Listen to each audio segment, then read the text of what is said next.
Welcome, everybody. It's time once again for another episode of SLMA Radio. It has to do with sales lead management or sales lead marketing. It probably starts here with the SLMA Radio Show. SLMA Radio is a revolving series of programs brought to you by the Sales Lead Management Association. This week's program is Revenue Rebels, brought to you by Demand Lab. Sponsor the program with their host, the CEO of Demand Lab, Rhoan Morgan. Hey, Rhoan. Thank you, Paul, and welcome back to another episode of Revenue Rebels. I am excited to introduce our listeners today to David Priemer to talk with us about where the inside sales team or business development team should sit within an organization.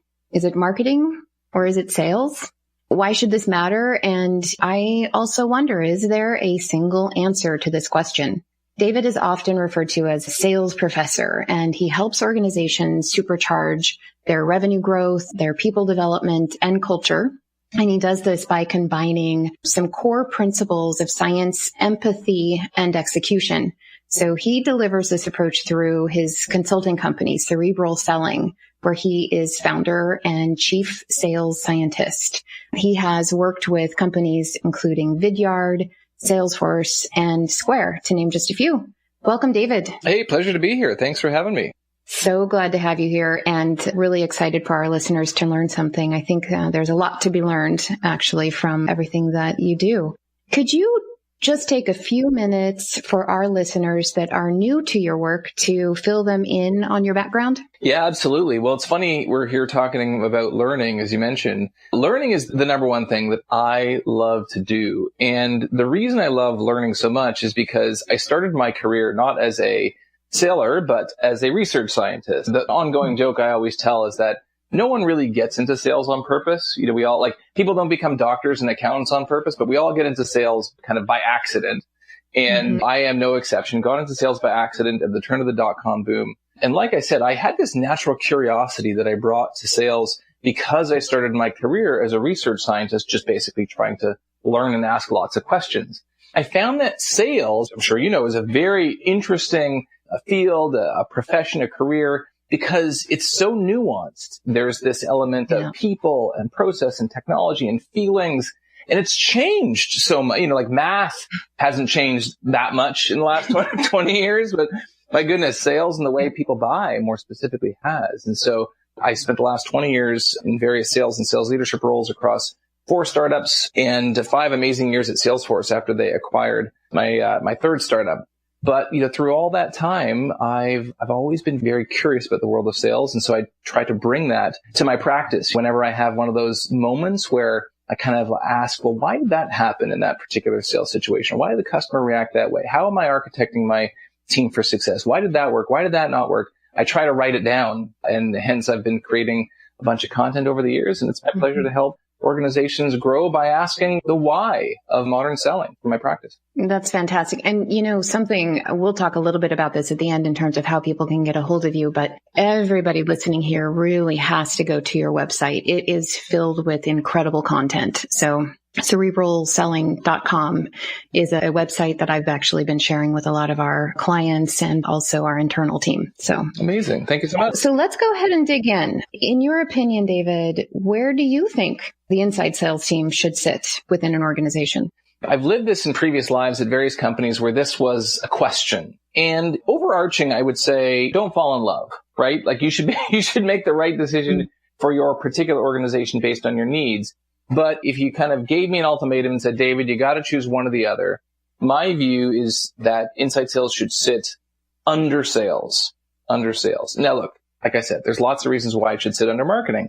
But I think one of the biggest reasons why it should sit under sales is simply because of what I call the people bias. This idea that if you're an inside sales rep, a BDR, an SDR, eventually, you know, it's more likely that you're going to grow into a more mature selling role, right? You might be kind of an inside sales rep. You might be an outside sales rep. You might kind of work your way up to bigger and better customers. And again, I'm not suggesting that people at the start of their career, that's the default path they need to go down. But I'd say more of the people that are in the inside sales team will then migrate to kind of whatever you call it, the field sales team, the core sales team. And the proximity of those two resources to learn from each other, to align from a management perspective is, I think, tremendously valuable. And then the other piece I feel like in terms of alignment where it's better to have them part of the sales team is in the handoff. One of the biggest challenges in any kind of complex sales operation, and I say complex, just if you have an inside sales team, an outside sales team, a marketing team, that's complex enough, is in the handoffs, right? And so if you can have an inside sales rep who is in constant communication with their field counterparts, where there's that ongoing feedback where they can facilitate better handoffs and better communication that sit under the same leader to be able to kind of, traffic cop some of these conversations, I think that is the way to go for most people. I have seen it both ways, seen great successes and some equally great failures. There's one organization that was led by a really smart marketer, and she had the inside sales team reporting to her. And what was really fascinating to me is that when she told me this story, when it came time to vote for somebody outside of the sales organization to join their big sales meeting, President's Club in Hawaii or whatever, she was voted in, the marketer who was leading the ISAs. And that is because of the impact that the entire sales organization was able to see marketing was making because of the relationship that she had and that direct link. So I'd be curious, how do you imagine being able to sort of bridge the gap then between marketing and sales? Because there's an equally important handoff, right, from marketing's team or whatever they're responsible for over to the ISA organization. How do you account for that? I think that handoff and the importance of it and the relationships that will help drive a successful handoff exist in a lot of parts of the organization, whether it's from sales to inside sales, to marketing, to customer success. It sounds like the story you told, which is a great one, of kind of all that great communication advocacy between the groups. I mean, a lot of that might actually just have to do with the kind of the dynamic between those two groups. Those particular people got along really well. You happen to have a very, if I can call it, sales-centric marketer. And then there's certainly very, marketing-centric marketers. I think there's a lot of marketing-centric organizations, a lot of product-centric organizations. So I think a lot of that will actually influence the decision of where that group sits in particular. So if you're, for example, very marketing-focused, if there are, for example, lots of tactics and ABMs and web signups and all that kind of stuff that the marketing team is intimately involved in, maybe it does make sense for inside sales to sit within marketing. But I think biggest things that can help bridge that gap is a common language. I think a lot of times some of the tension between these groups exists because there's a disagreement over lead quality, right? Sales is always complaining about there's not enough leads. And marketing's like, what are you talking about? We're getting you the good leads. I don't know what's going on here. And so I feel one of the best things that can happen is to have that not only a common language, right? Of like, okay, here's kind of our standard operating procedure. Here's what we consider to be a good, viable lead that you must accept, right? Without complaining kind of thing. It's great to have those examples. It's great to have that common language, but to have examples, right? And when I say examples, I mean this. Like, imagine you were a referee in a particular sport. Let's say you're a hockey referee. You might be familiar with all the different types of penalties that you could call on players, like a tripping penalty and a hooking. I'm Canadian, right? So I'm going with hooking and slashing and cross-checking and the whole thing. But sometimes if you were to see a call happen on the ice, you may not call it, or right? You may not interpret it the same way as, let's say, the other referee did or another player, right? And so what I mean by that is you have to have not only examples of a common language, but also you need to have that consistency where people can look at what's happening in their team and the marketing team, and everyone should be on the same page with how that operation should go because they've seen examples, right? They know how to take some of those marginal calls and run with them, so to speak. So I think that common language is really important. Yeah. Yeah.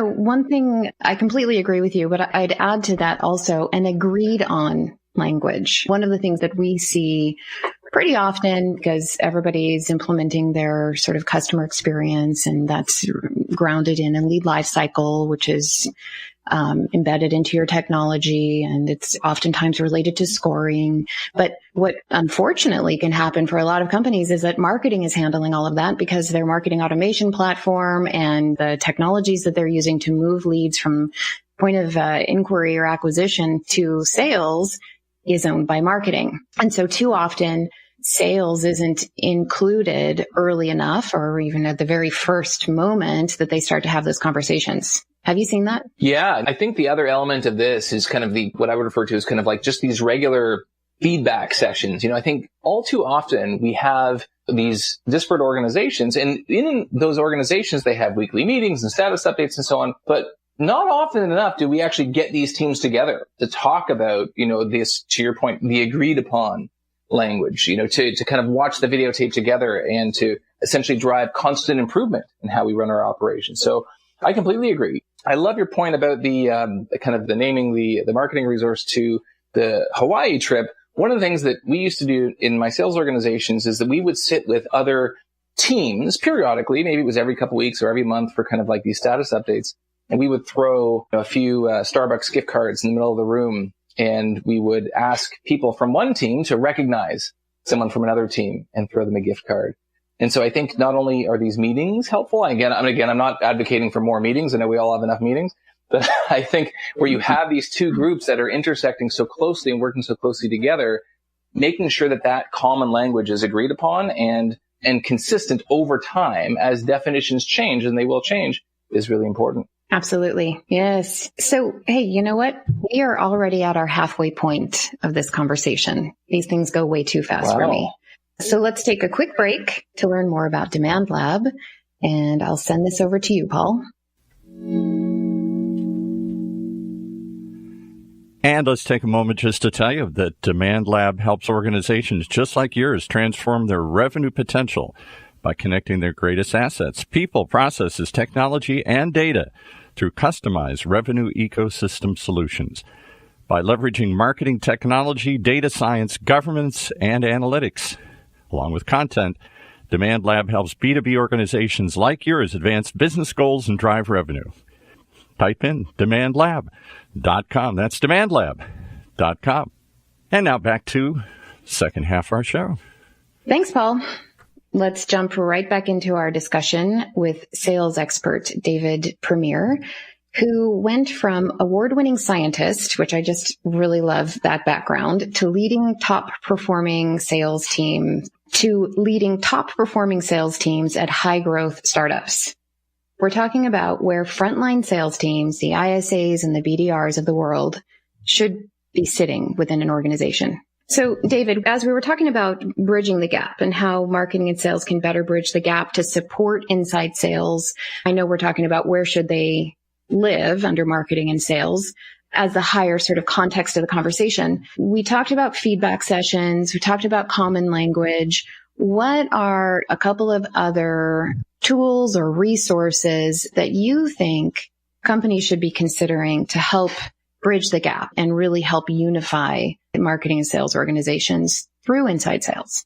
For sure. One of the things that we were talking about earlier is this idea that in inside sales, we take our youngest, least experienced, people almost in the organization and put them on the front of the locomotive, the tip of the spear, to talk to customers in the hopes of enticing them so they get to the rest of our organization, which is, let's say more senior, more equipped to kind of, handle the heavier duty sales cycles and customer conversations. And that is obviously a huge problem. It's a huge problem. And even taking that aside, for most organizations, here's a fun little test for you. I want you to kind of go around, walk around your office and ask people in various different parts of your organization, sales, marketing, customer success, support, the executive team. I want you to ask them this question. What do we do? What do we do? Right? And I want you to hear how people describe what you do at your company. Chances are, now don't feel bad. Chances are, if you're like most companies, you're going to probably hear a lot of different things. And imagine now that you are a young inside sales rep in an organization where all these kind of different conversations, all these different descriptions are being thrown around. You're not going to know what to say. And unfortunately, where I typically will get involved with an organization, now I definitely do a lot of work on the what do you do messaging front with companies. But a lot of times companies will come to me with issues on, negotiation issues or objection handling issues. And they're saying, hey, look, we're giving away these big discounts at the end of the sales cycle, or we're having a poor conversion rate from this step of the funnel to that step, and we don't know what's going on. And oftentimes it starts way back at the beginning when someone asked you, what is it that you did? And you weren't able to answer in a high conviction, focused, compelling, emotionally driven way. And so the biggest thing that I would suggest to people listening is to help arm your inside sales reps with really good, and we can get into it if you want, but like not just messaging, but messaging, a kind of a delivery mechanism, so that when their prospects, when the people who are deciding whether or not they want to engage in the sales cycle with you, ask, what is it that you do? They are able to respond in a compelling, emotional, high conviction fashion that I would also say aligns with marketing. You should have that consistent story across your messaging supply chain. Absolutely. And I do think that there are plenty of times when you will not get a consistent answer to what do we do. There will be a lot of variations. Hopefully the core is the same. But how are you going to take, an inside salesperson, which is oftentimes somebody fresh out of school or working, they decided maybe later on in life they want to go into sales because they're really excited about it. And that's typically their entry point. How do you take them from a bit green and maybe not able to read the person on the other side of the phone call, or, whatever they're challenged with, and bring them up to the level where they're going to be able to have that quick, compelling conversation to move somebody into the sales call with the account executive? We need to work with these people on kind of their emotional intelligence, right? Like on their emotional response and how to manifest the right kind of emotional response to their customers. So, like, to give you an example, oftentimes a young seller will get all tripped up in kind of a marketing message and a marketing pitch, right? Because it's kind of very foreign to them. And as buyers, we are very resistant to being pitched. We can hear pitches coming. Like when my kids come to me and, I can tell the request is coming, and they come to me and they're like, yeah, so Dad, and I'm like, okay, the answer is no, right? Like what's your question? Because you just get very, very resistant to pitches. But if you ask even a young seller, like, what's something that you're passionate about? What is it that you love, right? It could be a sport. It could be a kind of clothing or cars or whatever it happens to be, right? And say, great, talk about that.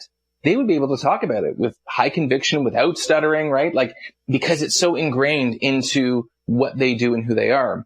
So the question is, how can we manifest the message of what our company does in that exact same way? So, one of the things that certainly you could work on with those folks is kind of their storytelling ability, exposing them. For example, most of the time when a person starts a company, let's say the CEO of your particular company, there was a reason, right? Like there's that founder's journey where there's like a story there, right? Why can't we have our young people find conviction in the same way they find conviction in the thing that they love to do, the thing that they believe in that story, and just retell that story and practice it and learn to retell that story in a very high conviction way? That's probably the easiest way to get your message across, because it's going to be through stories. It's going to be with high conviction. It's going to be something that people want to listen to. One of the things that you said just a minute ago was exposing them. And I actually thought you were heading in a slightly different direction. I'm just curious what you think about this. I think this is a bit of a high touch, higher cost process.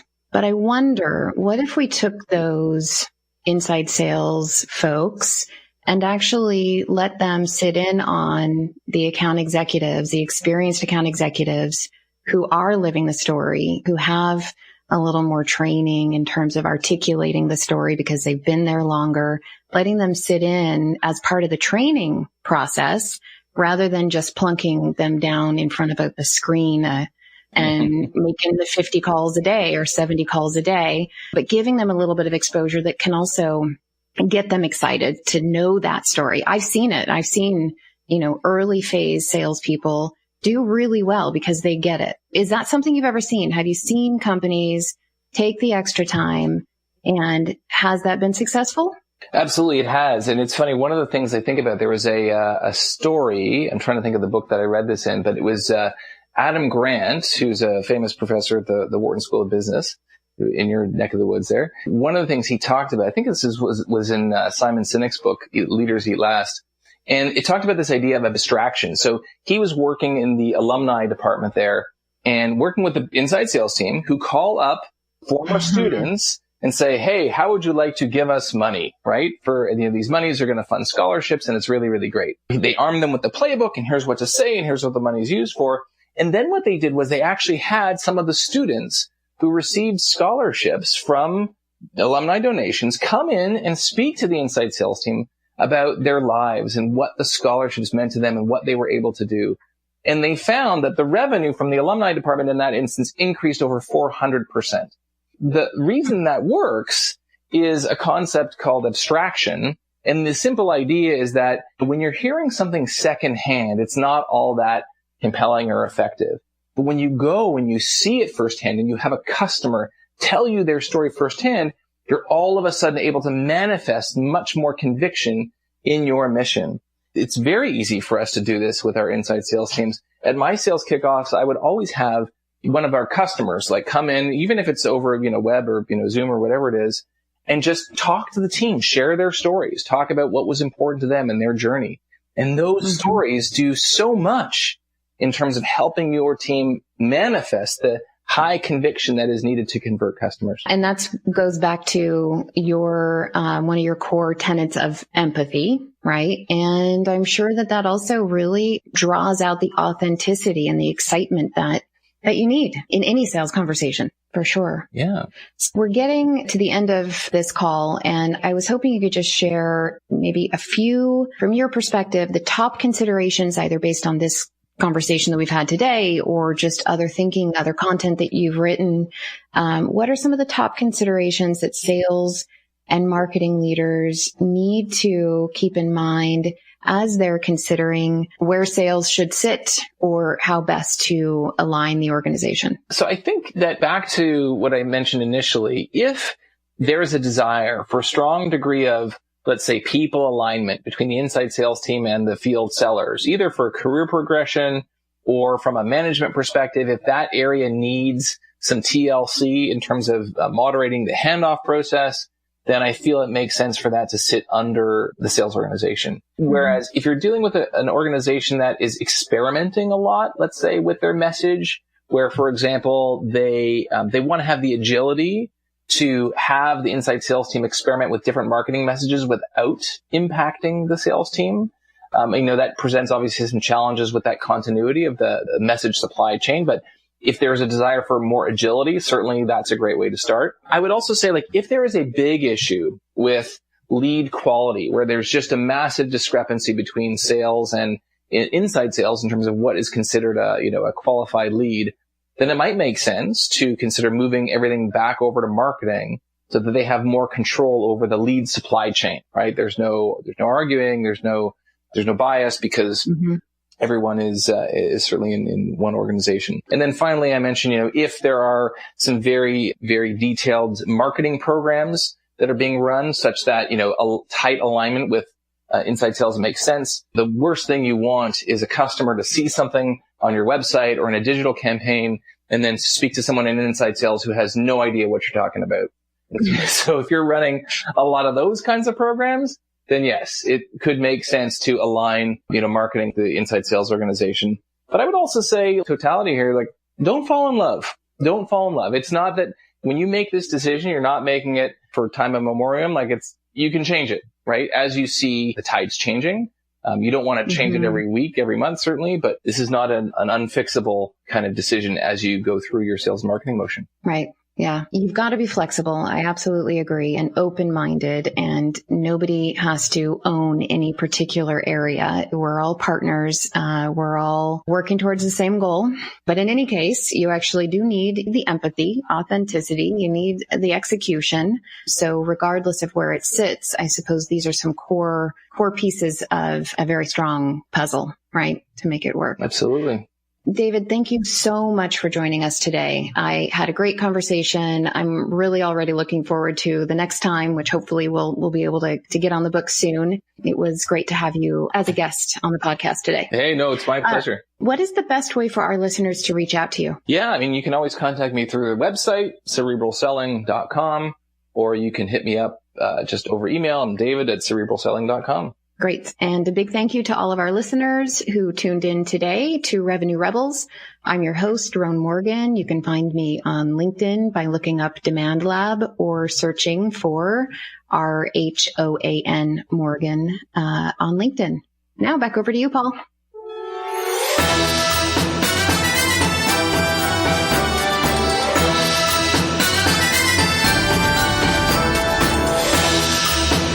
You've been listening to another episode of SLMA Radio. This week's show, Demand Lab. Tune in to hear all of them right here in the Funnel Radio Network for at-work listeners like you.